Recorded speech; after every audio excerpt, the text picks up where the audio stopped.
Every family has secrets. Some just call them loyalty. Are you the one who automatically fixes the tension at the dinner table? You know what I mean. That moment where the air gets thick and you're the one who cracks the joke just to break the ice? Or maybe you're the one who spends the whole drive home and the next 3 days calling every relative to make sure no one's mad or that everything is okay. You have spent your whole life believing that if a room isn't peaceful, it's your personal failure. You've confused your worth as a human being with your work as a peacekeeper.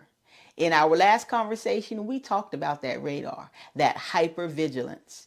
Today, we're talking about what you do with that radar. We're talking about the burden of peacekeeping. We're looking at why you feel like you have to be the glue holding every single person together. That keeper, the shock absorber, in a family with secrets, yeah, that keeper is who usually becomes the shock absorber. When the truth starts to leak out or when emotions get high, you're the one who steps in to neutralize it. You learned early on, maybe before you could even tie your own shoes, that your value in that house was tied to how quiet and okay you could keep everyone else. You became a bridge between people who refused to talk to each other. You were the one translating their anger into something softer, just so the secret wouldn't break the family apart. You weren't a child in those moments. You were an unlicensed diplomat in a war zone you didn't even create. You absorbed the friction, the heavy silences, and the sharp words so they wouldn't have to feel the heat. Let's be real about what it was. You were setting yourself on fire just to keep the family warm. And you've been burning for a long time. Here's the hard truth. You were a child tasked with managing adult emotions. That was a job 3 sizes too big for you then, and it's a job that does not belong to you now. Every time you step in to fix someone's mood, you are reinforcing the idea that you aren't allowed to have a mood of your own. You're telling yourself that your feelings don't matter as long as everyone else is comfortable. When you feel that familiar itch to fix someone else's mood, that urge to jump in and smooth things over, that's just the old keeper role calling you back to work. But I'm here to tell you, you're off the clock. Other people's discomfort is not your emergency. Their silence is not your responsibility to fill. Their anger, that's theirs to manage, not yours. You are allowed to let the room be heavy without trying to lift it. You are allowed to let people sit in the consequences of their own choices. True peace isn't the absence of tension. It's the absence of you having to carry that tension for everyone else.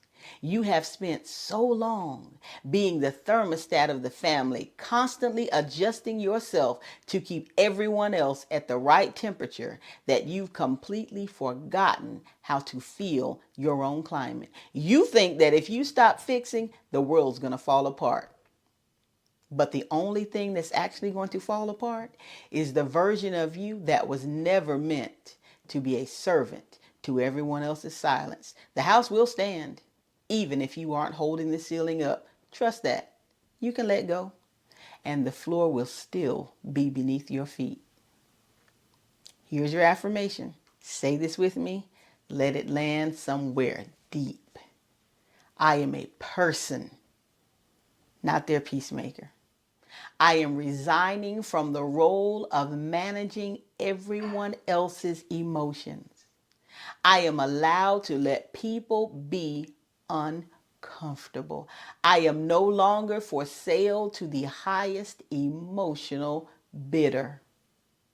I am stepping down from a job I was never meant to have. This is Family Secrets. You've spent your whole life being a shock absorber for everybody else's static. But you aren't a buffer. You're the main event. You deserve to take up space without having to apologize for the room getting a little crowded. Before we end this conversation, you know what it is. I want you to sit with this. Think of one person in your life whose bad mood usually makes you scramble to fix things. Just one. Now imagine yourself walking into a room with them, feeling their tension and simply doing nothing. How does your body feel when you give yourself permission to just stay in your own seat? That feeling, that's where your freedom starts. I'll see you in the next conversation.